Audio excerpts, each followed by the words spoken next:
बिस्मिल्लाहिर्रहमानिर्रहीम। अस्सलाम वालेकुम नाज़रीन इकराम, मैं हूं मखदूम शहाबुद्दीन और आप देख रहे हैं मेरा फेसबुक और यूट्यूब चैनल।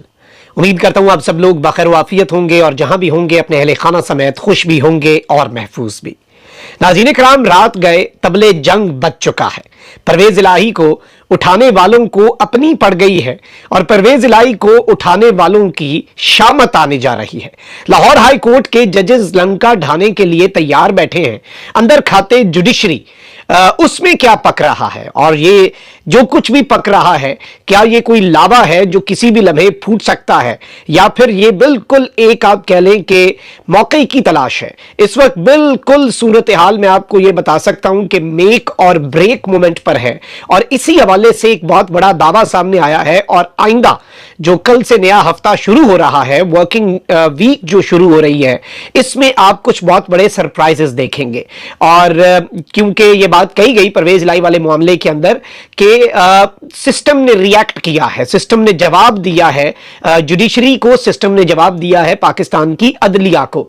तो क्या अब अदलिया की तरफ से भी जवाब आ सकता है? इस हवाले से भी आपके सामने बड़ी आम तरीन डेवलपमेंट्स रखनी है। अगर अभी तक आपने वीडियो को लाइक नहीं किया तो लाइक जरूर कर लें। और हमारा टारगेट है 1.5 मिलियन सब्सक्राइबर्स का, तो जिन लोगों ने सब्सक्राइब नहीं किया तो वो भी अगर बेहतर समझे तो सब्सक्राइब कर सकते हैं। नाज़रीन किराम, इस वक्त सबसे पहले तो मैं ये बता दूं कि बिल्कुल भी पाकिस्तान के मफाद में ये नहीं है कि पाकिस्तान के अहम तरीन इदारे, पाकिस्तान की बका के जामिन इदारे, और आप देख लें कि चाहे पार्लिमान हो, चाहे पाकिस्तान की अदलिया हो, पाकिस्तान की फौज हो, ये सारे इदारे पाकिस्तान के लिए बहुत ज्यादा जरूरी हैं और इनका आपस में म्यूचुअल कॉपरेशन के साथ अपना अपना कॉन्स्टिट्यूशनल रोल अदा करना और पाकिस्तान की प्रोग्रेस और पाकिस्तान की प्रॉस्पेरिटी के लिए वट एवर इट टेक्स, जो भी ये कर सके वो सब कुछ करना, यही एक आइडियल केस सिनेरियो है। लेकिन जाहिर बात है कि अनफॉर्चुनेट है कि पाकिस्तान के अंदर जो इस वक्त चीजें चल रही हैं। So this is something which is very important. लेकिन सबसे पहले कुछ बड़ी आम तरीन डेवलपमेंट्स हैं जो आपके सामने रखनी है और एक लतीफा भी है। और मुल्क में आम इंतखाबात में ताखीर के मामले पर पीपल्स पार्टी के बाद अब नून लीग ने भी आस्तीनें चढ़ा ली और अवाम को पागल बनाने का फैसला कर लिया है। मुस्लिम लीग नून के मरकजी रहनुमा तारड़ ने मुकर्ररा वक्त में इंतखाबात न होने की सूरत में मुल्क भर में एहतजाजी तहरीक शुरू करने का इंदिया दे दिया और उन्होंने कहा कि अगर अगले साल माह फरवरी तक मुल्क में आम इंतखाबात मुनक्किद ना हुए तो मुस्लिम लीग नून और पीपल्स पार्टी एक ही ट्रक पर सवार होंगे। और इस सब के अंदर तारड़ से पूछे गए एक सवाल पर उन्होंने कहा कि चेयरमैन पीटीआई भी इस ट्रक के ऊपर सवार होंगे, जिस पर उनका जवाब था कि बिल्कुल जी, चेयरमैन पीटीआई भी हमारे साथ उसी ट्रक पर हो सकते हैं। और ये एक बहुत बड़ी बात है जो जाहिर बात है नून लीग कर रही है और सबको डूबते को तिनके का सहारा ही नहीं, कहीं ना कहीं इमरान खान का सहारा ही है। लेकिन वहां पर इमरान खान जो है वो भी सबको एब्सोल्युटली नॉट कहकर बैठा हुआ है। और किसी भी सूरत इनके अलावा ये देखें ना कि पीपल्स पार्टी ने कहा कि जी आप एहतजाज में शिरकत करें, नून लीग एहतजाज कर रही है महंगाई के खिलाफ। आप इस मजाक जो आपके साथ हो रहा है, जो तमाशा हमारे साथ लगाया जा रहा है, जो अवाम के साथ खिलवाड़ हो रहा है, ये सारी की सारी चीजें जो हैं ये बड़ी इंपॉर्टेंट है। और वहीं दूसरी जानिब एक और डेवलपमेंट भी है कि इस्तेकाम पाकिस्तान पार्टी ने हल्का बंदियों का दौरानिया कम करने के इलेक्शन कमीशन ऑफ पाकिस्तान के इकदाम पर इत्मीनान का इजहार किया है। और आईपीपी के सदर अलीम खान ने अपने एक बयान में कहा कि जमहूरी अमल का तसलसल जरूरी है और इंतखाबात के जल्द इनेकाद की हिमायत करते हैं। उन्होंने कहा कि इलेक्शन कमीशन की सियासी जमातों से मुशावरत खुशाइंद अमर है, इससे बेहतर हल निकलेगा। बेहतर मुल्की मुस्तकबिल और मईशत के लिए आम इंतखाबात से मुतल्लिक अभाम दूर होने चाहिए। बेसिकली हो ये रहा है नाज़रीन इकराम, सूरत हाल ये बनी हुई है कि अब इलेक्शन कमीशन को इस बात का क्रेडिट दिया जाएगा कि इलेक्शन कमीशन फरवरी के बजाय जी जनवरी के एंड पे जाके, जो मैंने आपको अपने व्लॉग में बता दिया कि 24 तारीख इलेक्शन कमीशन ने डिसाइड किया है। अभी तक के मामले के अंदर 25, 26 या 23 भी हो सकती है, एक दो दिन आगे क्या, एक दो दिन पीछे क्या। और कह रहे हैं कि जी हम हल्का बंदियां बड़ी जल्दी जल्दी मुकम्मल कर लेंगे। असल में अमेरिका बहादुर, यूरोपियन यूनियन और IMF की जो तलवार लटक रही है वो भी बड़ी मैटर करती है। और इलेक्शन कमिश्नर से मुलाकातें वैसे होनी तो नहीं चाहिए इनफरादी हैसियत में दूसरे मुल्कों के सफीरों की, मुझे इस चीज की अभी तक तुक समझ नहीं आई, लेकिन चले ऐसे है तो ऐसे ही सही। अच्छा, वहीं दूसरी जानिब महंगाई और बिजली के बिल और ये तमाम तर चीजें, इन सब के ऊपर भी इनसेंसिटिविटी जो है वो निगरान हुकूमत, मतलब वो कह रहे हैं कि इतना कुछ नहीं हुआ। खैर है जी, इतना भी नहीं है कि आप शटर डाउन हड़ताल करें। अलबत्ता कल हमने देखा कि जिस तरह से इजाफे के खिलाफ मुल्क भर में मुजाहरों का सिलसिला जारी रहा, जबकि ताजिर बिरादरी की जानिब से कल मुल्क भर के अंदर शटर डाउन हड़ताल भी की गई। तो ये सब कुछ हो रहा है और ये सारी की सारी चीजें जो हैं ये इस वक्त पक रही हैं और ये बहुत कुछ अंदर खाते चल रहा है और मुश्किलात जो हैं वो निजाम के लिए वो इस वक्त बढ़ती जा रही हैं। और इस सब के अंदर अभी भी बहुत सी चीजें अपनी जगह पर मौजूद हैं। सदर मुमलिकत और chief justice of Pakistan justice Umar Ata Bandial surprise भी दे सकते हैं। अलबत्ता उस हवाले से मुझे जरा ने वैसे कुछ चीजें बताई हैं जो कि पीटीआई के सपोर्टर्स के लिए कुछ कंसर्न का बायस हो सकती है। मैं जरा कंफर्म कर लूं।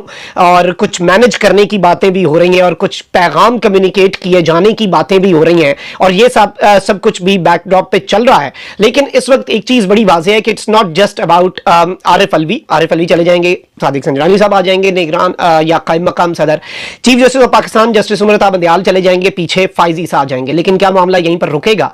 यहीं से मसला, मैं जो बार बार ये बात कर रहा हूं कि मिलिट्री एस्टैब्लिशमेंट और जुडिशल एस्टैब्लिशमेंट जो है, या पाकिस्तान की जो मुक्तदर हल्के हैं और पाकिस्तान की जो अदलिया है, और इस आला अदलिया के अंदर सिर्फ आपकी सुप्रीम कोर्ट के चीफ जस्टिस उमर बंदियाल नहीं है, सुप्रीम कोर्ट में बहुत से जजेस हैं। और कल को जस्टिस काजी फायजी साहब भी अगर आइन और कानून के मुताबिक चलने की कोशिश करते हैं, उनकी राह में भी रुकावटें खड़ी हो सकती हैं। इस्लामाबाद हाई कोर्ट के अंदर भी बहुत से जजेस हैं, और अब लाहौर हाई कोर्ट के अंदर जो बात इस वक्त अंदर खाते चल रही है वो इस वक्त बहुत ज्यादा इंपॉर्टेंट है। अच्छा, वहीं दूसरी जानिब एक और चीज भी हुई है। मुराद सईद साहब ने भी एक ट्वीट किया है कि इमरान खान रियासत की तहवील में है, पहले भी उन पर हमले से उन्हें टाउट से इसी तर्ज पर बयानिए बनवाए गए थे, अब दोबारा खूनी लिबरल्स उस शख्स के खिलाफ मुनाफरत फैला रहे हैं जिसने दुनिया के सामने हुर्मत रसूल सल्लल्लाहु अलैहि वसल्लम की बात की, जिसकी कोशिशों से दुनिया ने इस्लामोफोबिया को तस्लीम किया। अपने टाउट्स को बिठाकर कोई भी बयानिया बनवा ले, उनको पहुंचने वाले किसी भी नुकसान की जिम्मेदार अब सिर्फ और सिर्फ रियासत होगी। पहले भी कह चुका हूं, इमरान खान आपके और अवाम के माबैन आखिरी पर्दा है। इनफरादी अनाओं, बैरूनी मफादात और चोरों की खुशनुदी के लिए इस पर्दे को चाक मत करो। नुकसान सिर्फ इस सरजमीन का होगा जिसके दम से हम हैं, और हमसे ज्यादा तुम मोतबर हो, वरना उन सरहदों से बाहर अपनी हैसियत से तुम वाकिफ ही हो। अब ये एक बड़ी सख्त स्टेटमेंट है, जारी बात है, और जो एक मजहब कार्ड कल खेलने की कोशिश की गई वकील के चुनाव पर, उसके ऊपर ये इनका रिस्पॉन्स है। और ऑब्वियसली चीजें जो हैं वो अच्छी खासी अंदर खाते तपी हुई है, और पाकिस्तान तहरीक इंसाफ के काफी ज्यादा, बहुत ज्यादा जो है वो कंसर्न्स हैं इस वक्त इस सारी की सारी सूरत हाल के अंदर। और ये जो कंसर्न्स हैं वो बहुत कुछ चीजें हैं, और जाहिर बात है इस तरह के मामलात चल रहे हैं। और पाकिस्तान तहरीक इंसाफ इस वक्त कहां पर खड़ी है, मामलात क्या, पाकिस्तान तहरीक इंसाफ को यह रियलाइज हो चुका है कि सारे मामलात इस वक्त हाथ से निकल चुके हैं, चीजें खराब हो चुकी हैं। लेट्स सी ये मामला किस तरफ को जाता है, लेकिन ये इतना भी सादा नहीं है जितना ये सादा नजर आ रहा है। अब यहां पर नाज़रीन इकराम एक चीज बड़ी वाज़ेह है कि अगर हम जुडिशरी की बात कर लें, इमरान खान साहब के लिए इस वक्त जो ऑप्शंस हैं, जारी बात है वो जुडिशरी की तरफ से ही हैं।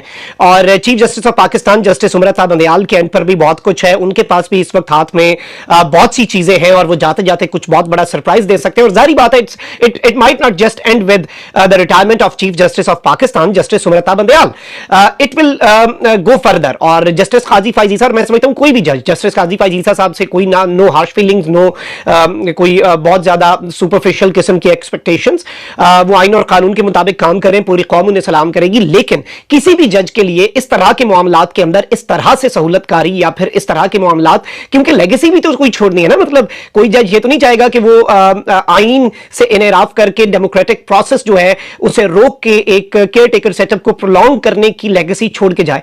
ऐसा नहीं होता, और ऐसा बड़ा मुश्किल होता है, और उसके लिए जज हुमायूं दिलावर बनना पड़ता है। फिर इंसदाद दहशतगर्दी वाले जज साहब, जो कि ऑफिशियल सीक्रेट एक्ट केस की अदालत के भी जज हैं, वो भी कहते हैं मैं दिलावर नहीं हूं, मैं दलील पे बात करता हूं, मैं दिलावर नहीं हूं। मतलब हुमायूं दिलावर साहब ना खुदा ही मिला, ना विसाले सनम, ना इधर के रहे ना उधर के रहे। वो बहुत कम किरदार होते हैं जो अपना सब कुछ दाव पर लगा देते हैं, और उसके बाद उन्हें बचता भी कुछ नहीं है।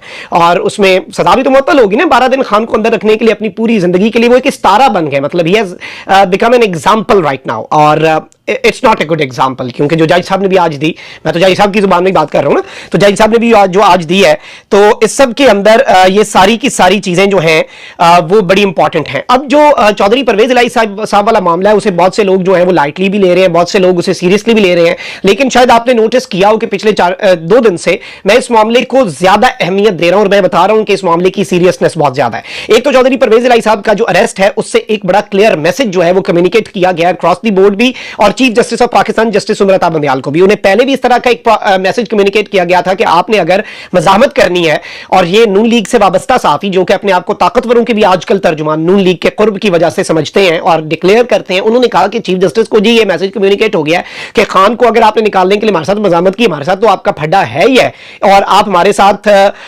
लड़ भी रहे हैं, लेकिन उस सब के अंदर इमरान खान को हमने कोई नहीं अरेस्ट होने देना। और फिर जब चीफ जस्टिस ने इस्लामाबाद हाई कोर्ट के जस्टिस साहब को कहा कि आप जल्दी जल्दी ये फैसला सुनाएं, तो उसी दिन खान साहब की साइफर केस में गिरफ्तारी, और ये खबर भी हमने आपके सामने रखी, वो भी एक क्लियर मैसेज था। अब सारे केसेस के अंदर ये खबर आ रही थी कि chief justice of Pakistan justice Umar Bandial की अदालत से खान साहब को रिलीफ मिलेगा, और खान साहब अगले 2 हफ्ते के अंदर अंदर जेल से बाहर होंगे। तो उससे पहले परवेज इलाही साहब वाला जो एपिसोड है, ये वही हुआ है कि एक करके आपने मैसेज कर दिया, और आपने कान टांग दे वाली पॉलिसी के एक कर दिया, बाकी सबको समझ आ जाएगी, बाकी सबको अंदाजा हो जाएगा कि मामलात जो है वो कहां पर हैं। और इस सब में मैं आपको ये बता दूं कि इस सारी की सारी सिचुएशन में चौधरी परवेज इलाही वाला मामला मामला बहुत आगे तक जाएगा। बात निकली है तो फिर दूर तलक जाएगी। तौहीन अदालत के लिए ऑलरेडी आपको पता है कि चौधरी परवेज इलाही साहब की अहलिया की मुद्दत में दरखास्त जो है वो दायर कर दी गई है और जज साहब जो है वो 4 तारीख को ये केस सुनेंगे। दूसरी जानिब जो उन्हें डिप्टी कमिश्नर इस्लामाबाद ने एमपीओ के तहत अरेस्ट किया, उस केस को भी इस्लामाबाद हाईकोर्ट के अंदर लगा दिया गया, लेकिन इस्लामाबाद हाईकोर्ट में जस्टिस आमिर फारूक साहब बैठे हैं। लेट्स सी वहां से कितना इंसाफ मिलता है, किस तरह के मामला होते हैं। लेकिन आज शहबाज गिल साहब ने अपने एक ताजा तरीन बयान में इंकशाफ किया है कि लाहौर हाईकोर्ट की तरफ से चौधरी परवेज इलाही की रिहाई के अहकामात और फिर उनको जिस शर्मनाक तरीके से गिरफ्तार किया गया और अदालती अहकामात की धज्जियां उड़ाई गई, उसने पाकिस्तान के जो जजेस हैं उनमें खलबली मचाई हुई है। और लाहौर हाईकोर्ट के जजेस ने जस्टिस उमर अता बंदयाल तक, अब ये उनका क्लेम है तो I am just coating him, कि लाहौर हाईकोर्ट के जजेस ने जस्टिस उमर अता बंदयाल तक मैसेज पहुंचा दिया है कि अगर ऐसे ही हमारे अहकामात को हवा में उड़ा दिया जाता है तो हमारे होने का क्या फायदा। ये बात वैसे चल भी रही है कि कुछ जज साहिबान जो हैं वो सोचें कि फिर तो अदालत को ताला लगा दें। ना सिर्फ जजेस बल्कि वकला में भी इस हवाले से तशवीश पाई जाती है और उन्होंने भी चीफ जस्टिस तक अपनी तशवीश पहुंचाई है। अब देखना यह है कि जस्टिस उमर अता बंदयाल जो है वो जाते जाते इस सब के ऊपर क्या इकदाम करते हैं, क्या वो एक एग्जाम्पल सेट करते हैं। लेकिन एक चीज बड़ी वाज़ेह है कि सिस्टम ने अगर रिएक्ट किया था, जैसे कि हसन अयूब साहब जो कि बहुत ज्यादा करीब समझे जाते हैं, और हसन अयूब साहब जो है उन्होंने इस सब के अंदर बड़ी वाज़ेह स्टेटमेंट्स भी दी थी कि जी चौधरी परवेज इलाही को सहूलत कारी दे रही है अदलिया और सिस्टम ने रिएक्ट किया। तो ऑब्वियसली अगर ये सीधा सीधा कह रहे हैं कि सिस्टम रिएक्ट कर रहा है, निजाम रिएक्ट कर रहा है, तो फिर निजाम को भी कोई जवाब दिया जा सकता है। और ये वो चीज है जिसके अब आप कह लें कि सायरन बज चुके हैं और परवेज इलाही साहब को उठाने वालों की शामत तो बिल्कुल एक्सपेक्टेड है। और इस सब के अंदर जिन लोगों को यह कहा गया था पुलिस अफसरान को, के जो टॉप लेवल के हैं, कि आप जाके परवेज इलाही साहब को उनके घर तक छोड़ के, उनके ऊपर भी तौहीन अदालत। वहीं दूसरी जानिब आप देखें कि बात वही है, वो जो 2 महीने पहले भी ये स्टैंड ले लेते तो आज भी ये बातें ना हो रही होती, जब एक जज साहब ने इस्लामाबाद हाईकोर्ट के पीटीआई के एक रहनुमा को कहा कि ये दरखास्त जमानत का कोई नहीं फायदा, इससे आपकी जमानत कोई नहीं होनी, आपने रिहा कोई नहीं होना जुडिशियल ऑर्डर्स की बेस पे, और वो भी इस्लामाबाद हाई कोर्ट के ऑर्डर्स। मतलब क्या मजाक ही बन गया ना, जोक हो गया। मेरा कॉन्फिडेंस नहीं है, मेरे हाथ में हाईकोर्ट के ऑर्डर्स हैं, तो क्या मैं कॉन्फिडेंट हूं हाईकोर्ट से निकलते हुए कि ये देखो मेरे पास हाईकोर्ट के ऑर्डर्स हैं, अब इन ऑर्डर्स पर अमल होगा? नहीं, no one is now confident. और वो कॉन्फिडेंस ना लूज हो जाएगा। मैं वही कहता हूं कि इमरान खान सेकेंडरी, पीटीआई के लोगों के साथ जो मर्जी करें, परवेज इलाही साहब को 10 दफा और उठा लें, नो इट डजंट मैटर। निजाम के ऊपर से एतबार लोगों का नहीं उठना चाहिए। पाकिस्तान पहले था, पाकिस्तान पहले है, पाकिस्तान पहले रहेगा, सबसे सियासतों से आगे, हर चीज से आगे पाकिस्तान है तो हम है। लेकिन इस सब में मैं बार बार ये बात करता हूं कि अभी भी रियासत के जो बड़े हैं वो बड़ेपन का मुजाहरा करें। सारे बड़े जो हैं उन्हें बैठना होगा और एक इस तरह का निजाम और इस तरह का सिस्टम बनाना होगा जिसके अंदर चीजें बेहतर अंदाज में चलें, मामला ठीक चलें, तो और चीजें जो हैं वो कन्फ्रंटेशन की तरफ ना जाएं। लेकिन लग यही रहा है कि अल्लाह ना करे, लेकिन चीजें कन्फ्रंटेशन की तरफ जाती हुई इस वक्त बहुत तेजी से महसूस हो रही हैं और आने वाले घंटों के अंदर, आने वाले दिनों के अंदर आपको इसका मजीद मंजरनामा क्लियर होता जाएगा। अपना बहुत ख्याल रखें। अल्लाह निगहबान पाकिस्तान।